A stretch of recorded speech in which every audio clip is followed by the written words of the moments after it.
सर्वप्रथम सर्वांना श्री स्वामी समर्थ.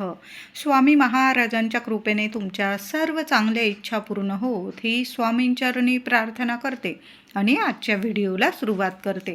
पांडुरंग हरी वासुदेव हरी, पांडुरंग हरी वासुदेव हरी.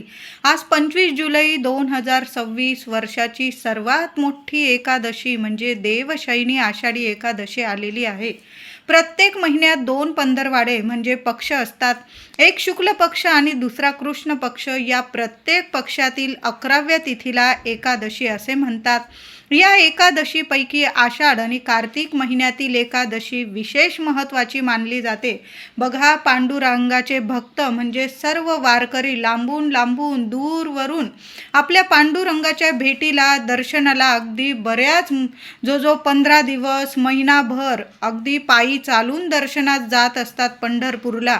आपल्याला जाणं होत असेल किंवा नसेल, आपण घरी सुद्धा पांडुरंगाची अगदी मनोभावे सेवा जर केली ना, कुठल्या ना कुठल्या रूपात येऊन आपला पांडुरंग, खऱ्या मनाने केलेली भक्ती कधीच वाया जात नाही.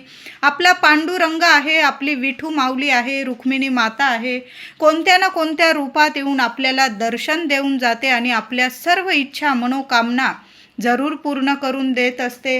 तर आज आषाढी एकादशीच्या सर्वांना माझ्याकडून खूप खूप शुभेच्छा. तर आषाढी एकादशीला आपण सर्वांनीच विठू माऊलीची, रुक्मिणी मातेची सेवा केलेली असेल, अभिषेक केलेला असेल. तर बघा, आषाढी एकादशीचा उपवास संपूर्ण दिवस रात्र असतो आणि दुसऱ्या दिवशी म्हणजे द्वादशीला आपण तो उपवास सकाळी पांडुरंगाची सेवा, अभिषेक करून, तुळशी अर्पण करून, देवांना नैवेद्य, गाईला नैवेद्य, एखादं जोडपं जेवू घालता आलं तर जोडपं जेवू घाला, एखाद्या ब्राह्मणाला तुम्हाला शिदा देता आली तर शिदा देऊन मग आपण उपवास सोडायचा आहे. साध्या भोळ्या मनाने आज पांडुरंगाची भरभरून सेवा करा. दिवसभर मनोभावे पांडुरंग हरी वासुदेव हरी, ओम विष्णवे नमः, ओम विष्णवे नमः, नाहीतर ओम नमो भगवते वासुदेवाय नमः, ओम नमो भगवते वासुदेवाय नमः.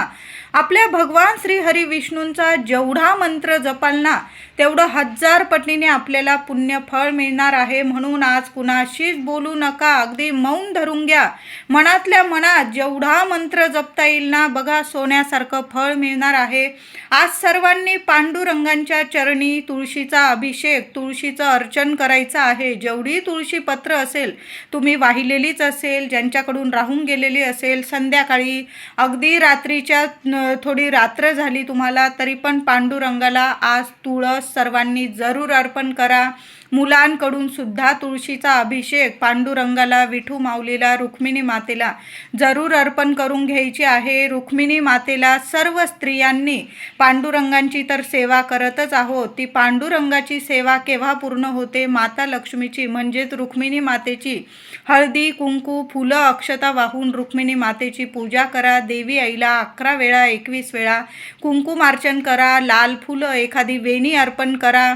त्याचबरोबर आज देवांना जो नैवेद्य बनवलेला असेल, तुम्ही फराळ केलेला असेल त्याचा नैवेद्य दाखवायचा आहे किंवा दूध साखरेचा नैवेद्य दाखवा, गूळ खोबऱ्याचा नैवेद्य, खडी साखरेचा, वेगवेगळी मिठाई, वेगवेगळ्या खिरीचा नैवेद्य तुम्ही दाखवू शकता. जरी आपण तांदूळ खात नाही, जी व्यक्ती एकादशीचा उपवास करते ती तांदूळ वर्ज्य करते, पण आपण देवांच्या सेवेत उपवास करतो. देवांचा उपवास नसतो आपल्यासाठी. तर देवांना नैवेद्य दाखवायचा आहे. जो तुम्ही फराळाचा केलेला असेल, तुम्ही जेवणासाठी, आहारासाठी, तो नैवेद्य आधी देवांना दाखवा आणि मग आपण फराळ करायचा आहे. फळांचा नैवेद्य दाखवा, वेगवेगळ्या मिठाईचा, केळीचा नैवेद्य दाखवू शकता तुम्ही. आज आपल्याला सर्वांना मंदिरात जाऊन दर्शन घ्यायचं आहे. घराजवळ स्वामींचं मंदिर असेल, विठू माऊली, रुक्मिणी मातेचं मंदिर असेल, श्रीकृष्णांचं मंदिर असेल, लक्ष्मीनारायणांचं मंदिरात जाऊन दर्शन घ्यायचं आहे. बरोबर जाताना हार, फुलं आणि खास म्हणजे देवांना प्रिय असणारी तुळस प्रत्येकाने बरोबर जरूर घेऊन जा आणि तुळस अर्पण करायची आहे. गोडाचा नैवेद्य दाखवा किंवा तुम्ही केळीचा नैवेद्य देवांना दाखवला तरीही चालेल. आषाढातील शुद्ध एकादशीस भगवान श्री हरी विष्णू झोपी जातात. त्यामुळे या एकादशीला देवशयनी एकादशी असे म्हणतात. झोपी गेलेले भगवान श्री हरी विष्णू कार्तिक महिन्यातील शुद्ध एकादशीला जागे होतात. त्यामुळे त्या एकादशीला प्रबोधनी एकादशी, कार्तिकी एकादशी असे म्हटले जाते. बघा, सुंदर सोन्यासारखे हे दिवस असतात. आजपासून आषाढी एकादशी ते कार्तिकी एकादशी असा हा चातुर्मास सुरू होत असतो. महिलांनो, दादांनो, जेवढी तुळस अर्पण करता येईल ना या चातुर्मासात रोज एक तुळशीचं पान आपल्या विठू माऊलीच्या चरणी, बाळकृष्णांच्या चरणी जरूर अर्पण करा. जी व्यक्ती आषाढी एकादशीला विठू माऊली रुक्मिणी मातेची सेवा करते ना, त्या व्यक्तीला या जन्मात तरी कधीच कशाला कमी पडत नाही.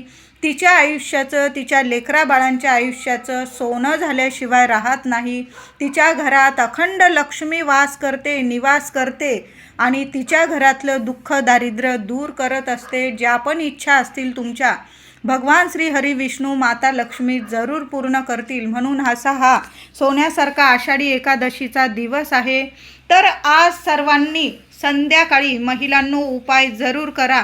पिवळी मोहरी असेल तुमच्याकडं, नसेल तर घेऊन या. पण आज पिवळ्या मोहरीचा 1 किंवा 2 उपाय मी आता सांगत आहे, जरूर करा. घरात कितीही पीडा असू द्या, त्रास असू द्या, कुणाच्या नजरबाधेमुळे तुमच्या प्रगतीत अडीअडचणी येत असतील तर संपून जाईल. विठू माऊली रुक्मिणी मातेची इतकी भरभरून कृपा होणार आहे. पिवळी मोहरी भगवान श्रीहरी विष्णूंना इतकी प्रसन्न करत असते की आपल्या सर्व इच्छा विठू माऊली, भगवान श्री हरी विष्णू भरभरून आपल्याला आशीर्वाद देतात आणि सर्व इच्छा पूर्ण करतात. तर अगदी आज आषाढी एकादशीला आपण सर्वच जण मंदिरात जाणार आहोत. महिलांनो, संध्याकाळी 6:30 नंतर ते अगदी रात्रीचे 9-10 वाजले ना तरीही चालेल, पण आपल्या घरात आपल्याला कापूरसोबत एक वस्तू जाळायची आहे. उपाय जरूर करा महिलांनो. चांगले रिझल्ट तुम्हाला तुमच्या आयुष्यात, तुमच्या घरात दिसून येणार आहे. म्हणून उपाय थांबवू नका. जरी आपण बाहेर जाणार आहोत मंदिरात देवदर्शनाला, उशीर झाला तुम्हाला घरी यायला, तरी पण उपाय थांबवू नका. उशिरापर्यंत उपाय केला तरीही चालेल. संपूर्ण दिवस रात्र ही एकादशी तिथी असल्यामुळे उपाय अजिबात थांबवू नका. सेवा जरूर करा, फळ भरभरून मिळणार आहे. तर काय करायचं आहे, संध्याकाळी, सकाळी पण आपण आरती केलेलीच असेल देवांची, संध्याकाळी सुद्धा गणपती बाप्पांची आरती करा, विठू माऊलीची आरती करायची आहे. अजून तुम्हाला ज्या आरत्या घ्यायच्या, देवी आईची, स्वामींची ज्या आरत्या घ्यायच्या त्या आरत्या घ्यायच्या आहे. आणि त्यानंतर कापूरचं भांडं घ्यायचं आहे. तुम्हाला कापराचं भांडं घ्यायचं आहे. त्यामध्ये तुम्हाला थोडेसे तांदूळ ठेवायचे आहे, किंवा तुमच्याकडं शेणीचा तुकडा असेल, गाईची शेणी असेल तर तो शेणीचा तुकडा घ्यायचा आहे. त्यावर थोडंसं गाईचं तूप टाका. उपाय आवर्जून करा महिलांनो. 100% तुम्हाला रिझल्ट तुमच्या आयुष्यात आणि तुमच्या घरात दिसून येणार आहे. शेणीचा, गाईच्या शेणीचा तुकडा घ्या. नसेल थोडेसे तांदूळ घेतले अख्खे चालेल, तर त्यावर थोडंसं गाईचं तूप टाकायचं आहे आणि त्यावर कापूर जाळायचा आहे. तुम्हाला भीमसेन कापूर जाळा, 2-4 वड्या जाळाव्या लागल्या जाळा. आणि त्यावर 2 चिमूट पिवळी मोहरी जाळायची आहे. आणि 5 किंवा 7 लवंग तुम्हाला फुलाच्या चांगल्या बघून घ्या. त्या लवंगसुद्धा, पिवळी मोहरी जेव्हा टाकाल तेव्हा त्या लवंगसुद्धा कापूरसोबत जाळायच्या आहे. प्रथम देवांना देवघरात तो कापूर धूप दाखवायचा आहे आणि नंतर संपूर्ण घरात तो कापूर धूप पसरवायचा आहे. इतका सुंदर अनुभव येतील. दैवी शक्ती तुम्हाला जागृत दिसेल तुमच्या घरात. इतके सुंदर सोन्यासारखे तुम्हाला रिझल्ट दिसतील. तुमच्या आयुष्यात किंवा घरात ज्या अडीअडचणी आहे क्षणात मार्ग निघतील. कारण पिवळी मोहरी आणि लवंग लक्ष्मी नारायणांना प्रसन्न आहे. आणि शनिवार आल्यामुळे जी व्यक्ती आषाढी एकादशीला शनिवारी आपल्या देवघरासमोर पिवळी मोहरी कापरासोबत जाळते ना, त्या घरातील, तिच्या आयुष्यातील जे काही इडापिडा, संकट, दुःख, दारिद्र्य आहे लगेच निवारण होईल, नष्ट होईल. कुणी शत्रू विनाकारण त्रास देत असेल त्या शत्रूचा सुद्धा शत्रुत्व तिथंच संपून जाईल, नाश होईल. म्हणून असा हा पिवळ्या मोहरीचा उपाय आवर्जून करा. रात्र झाली जराशी तरी पण अशा पद्धतीने कापूर धूप आपल्या घरात सर्वांनी जरूर करायचं आहे. थोड्या वेळ ते कापराचं भांडं आपल्या मुख्य दाराशी ठेवून द्या. जास्त कापूर जाळावा लागला चालेल, थोडी 2 चिमूट अजून मोहरी टाकून द्या. चालेल, पण तो धूप जेव्हा तुमच्या घरात पसरेल ना, तुमच्या घरातलं जो वास्तुदोष असेल, पितृदोष असेल, कुणाची नकारात्मकता, इडा पिडा, कुणाचे शिव्या शाप लागलेले असतील, कुणाची नजरबाधा झालेली असेल, संपूर्ण तिथंच नष्ट होईल, दारातच नष्ट होईल आणि तुमचं घर पवित्र होईल. तुमच्या घरात दैवी शक्तिमय वातावरण, पवित्र वातावरण तयार होईल, सकारात्मक वातावरण तयार होईल. अशा पद्धतीने दर शनिवारी जरी तुम्ही असा कापूर जाळायला सुरुवात केला ना, तर तुम्हाला चांगले रिझल्ट दिसून येतील. त्यानंतर एक उपाय करायचा आहे. रात्रीचे जास्त वाजले तुम्हाला चालेल, पण महिलांनो उपाय जरूर करा. शनिवार आहे आज.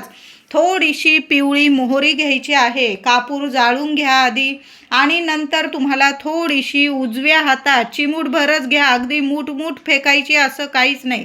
तर पिवळी मोहरी घ्यायची आहे, चिमूटभरच घ्या.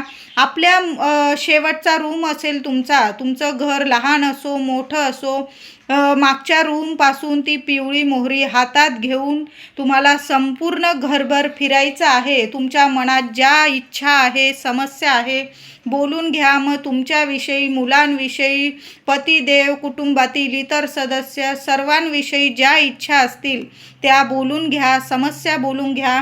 आणि ती पिवळी मोहरी मागच्या रूमपासून फिरवत हातात घेऊन ती पिवळी मोहरी सरळ आपल्या घरातून बाहेर जायचं आहे, हॉलमधून, आणि घराबाहेर एखाद्या कोपऱ्याला टाकून द्या. एखाद्या झाडाखाली टाकून दिली चालेल. आणि मग हातपाय धुवून मग तुम्हाला घरात यायचं आहे. यामुळे तुमच्या घराला लागलेली कुणाची नजरबाधा असेल ना, क्षणात बाहेर फेकली जाईल. तुमच्या अडचणी बाहेर फेकल्या जातील. म्हणून हा पिवळ्या मोहरीचा उपाय आवर्जून करा. आता तुम्हाला लगेच फेकून द्यायची नसेल तर काय करायचं, आज शनिवार आहे. रात्रभर तुमच्या हॉलमध्ये किंवा तुमचा बेडरूम असेल, किचन असेल, चिमूटभर पिवळी मोहरी प्रत्येक कोपऱ्याला, 4ही कोपऱ्याला चिमूटभर पिवळी मोहरी, 4 कागदाचे तुकडे घेतले तुम्ही चालेल. त्या कागदांवर जरी ठेवून दिली तुम्ही तरीही चालेल. दुसऱ्या दिवशी उद्या द्वादशीला सकाळी उठल्याबरोबर आंघोळीच्या आधी घर तुम्ही जेव्हा झाडाल ना, तेव्हा ती पिवळी मोहरी सुद्धा झाडून घ्यायची आहे. सुपात भरून घ्या, एखाद्या कागदात तो कचरा भरून घ्या आणि घराबाहेर तुम्हाला टाकून द्यायचा आहे. हातपाय धुवून घ्यायचे आहे. अशा पद्धतीने तुम्ही आज पिवळ्या मोहरीचा उपाय जरूर करा.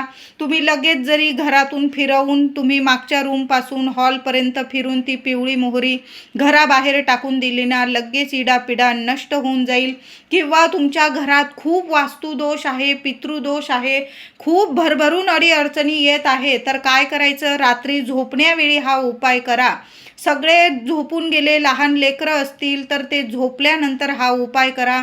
कुणाचा हातपाय लागेल अशा ठिकाणी ती पिवळी मोहरी ठेवू नका. घराच्या 4ही कोपऱ्यांमध्ये छोटे छोटे कागदाचे तुकडे घ्या, त्यावर थोडी चिमूटभर पिवळी मोहरी पसरवून ठेवा. अगदी 4 दाणे टाकले तरीही चालेल. तुमच्या मनातील इच्छा बोलून घ्यायची आणि मग ती पिवळी मोहरी ठेवून द्या. दुसऱ्या दिवशी उठा, आंघोळीच्या आधीच घर झाडाल तेव्हा ती पिवळी मोहरी सगळी उचलून घ्यायची आहे. झाडाईमध्ये, कचऱ्यामध्ये आली चालेल आणि त्याची छोटीशी पुडी वाळून घ्या आणि तो कचऱ्यासकट ती पिवळी मोहरी ती बाहेर फेकून यायची आहे. तुम्हाला एखाद्या कोपऱ्यालाच फेका, कुणाचा पाय पडेल अशा ठिकाणी टाकू नका. कचऱ्याच्या डस्टबिनमध्ये टाकून दिली चालेल. लगेच तुमच्या घराची इडापिडा उतरून जाईल आणि तुम्हाला सोन्यासारखे रिझल्ट दिसतील. प्रगतीचे मार्ग लगेच खुले होतील. ज्या काही अडीअडचणी आहे त्यातून सुद्धा पांडुरंगाच्या कृपेने, विठू माऊलीच्या कृपेने लगेच मार्ग निघतील. मुलांना शिक्षण असो, नोकरी असो, चांगले तुम्हाला शिक्षण, नोकरीत प्रगती दिसून येईल. पतिदेवांना काही अडीअडचणी असतील, काही वेळा कुणी येऊन गेलं की त्यामुळे सुद्धा नजरबाधा लागते आणि मग भरभरून अडीअडचणी येतात. आपल्या वस्तू खराब व्हायला लागतात. कुणाची नजर जर वाईट असेल तर काही वेळा खरोखर आपलं मशीन असेल, फ्रीज असेल, फॅन असेल किंवा आपलं घड्याळ वगैरे असेल, अचानक बंद वगैरे पडतं. घरात बरेच प्रॉब्लेम येतात तर दर शनिवारी जरी तुम्ही पिवळ्या मोहरीचा असा उपाय केला तरीही चालेल, पण आषाढी एकादशी शनिवारी आल्याने तर अवश्य हा उपाय जरूर करा महिलांनो.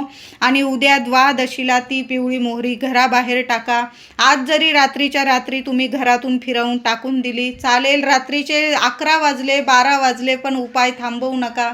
तुम्हाला चांगले तुमच्या आयुष्यात रिझल्ट दिसून येईल. तुम्हीच मला सांगाल, ताई चांगले आम्हाला परिणाम आमच्या आयुष्यात दिसून आले आहे, कधीच कुणाची नजर बाधा लागणार नाही. दर शनिवारी जरी असा उपाय केला ना तरीही चालेल. उद्या सकाळी 12 वाजेच्या आतच 11-12 वाजेपर्यंतच आपल्याला आषाढी एकादशीचा उपवास सोडून घ्यायचा आहे. म्हणून